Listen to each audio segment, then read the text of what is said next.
All right, now we'll discuss derivatives of inverse functions and logarithms. And the big idea is the logarithm here. Logarithms, they're derivatives, and following that, a tool called logarithmic differentiation. That'll be our next video. All right, we're going to start by developing the derivative of the natural log of x. And we can arrive at that derivative by two different methods. The first method is something that's totally new to us, and this is simply called the derivative rule for inverses. And it says that the derivative of f inverse of x is 1 over f prime of f inverse of x. I dare you to say that 3 times fast.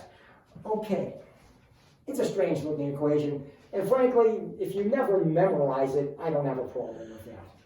But I'm going to use it right now, and I'm going to use it by reminding us of the way that we introduced the natural logarithm function. We introduced it way back as the inverse of the natural exponential function. And the notation that we used was f of x equals e to the x. And so then we said, well, f inverse of x is the natural log of x. Okay, now, we know that the derivative of e to the x is e to the x. So the question is, what is the derivative of the log of x? So, using that notation, this side is saying the derivative of the natural log of x. And what does that equal? It equals 1 over f prime. Right? That's f prime of x. Right? F prime of x is e to the x. F prime of f inverse of x is e to the f inverse of x, which is ln x.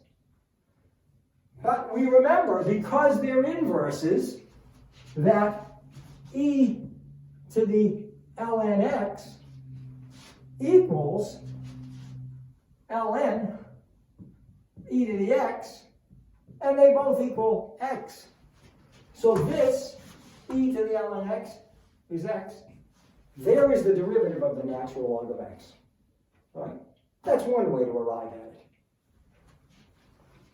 it. The other way that we can arrive at it is by implicit differentiation. As I've mentioned before, there is a reason for the order in which topics are presented in the textbook. Implicit differentiation can be used also very simply to find the derivative of the natural log of x. First of all, what do we say? We want dy dx, y equal ln x. Now, when we first introduced logarithms, I told you that one of the valuable skills that we should develop is the ability to take any logarithmic equation and rewrite it as the equivalent exponential equation, or vice versa. Well, what does this mean? It means y is the exponent to which we must raise the understood base e to get x. Y is the exponent, e is the base. This means that e to the y equals x. Now, using implicit differentiation, differentiating both sides with respect to x.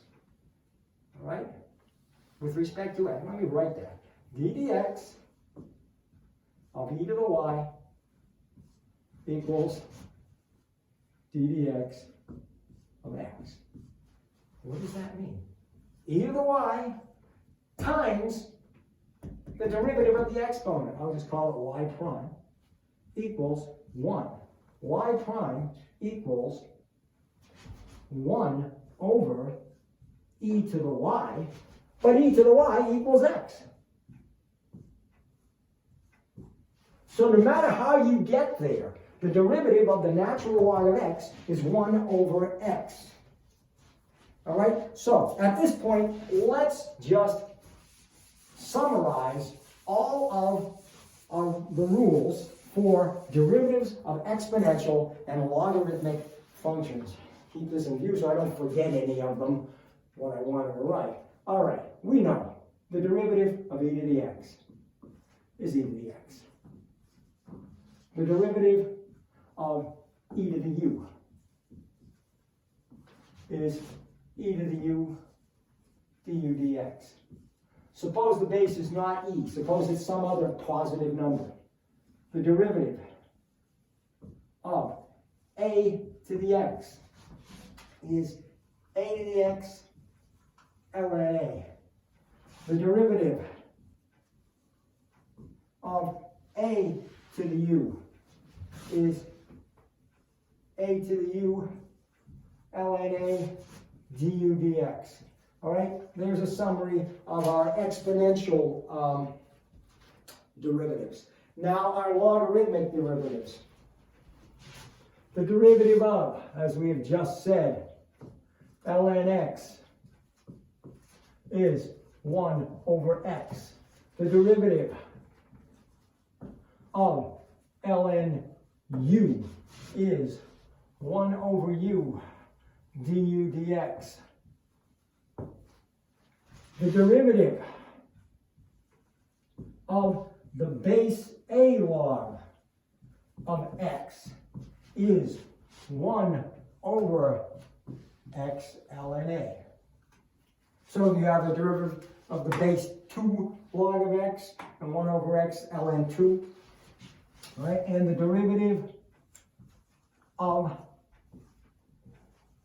the base a log of u is 1 over u ln a.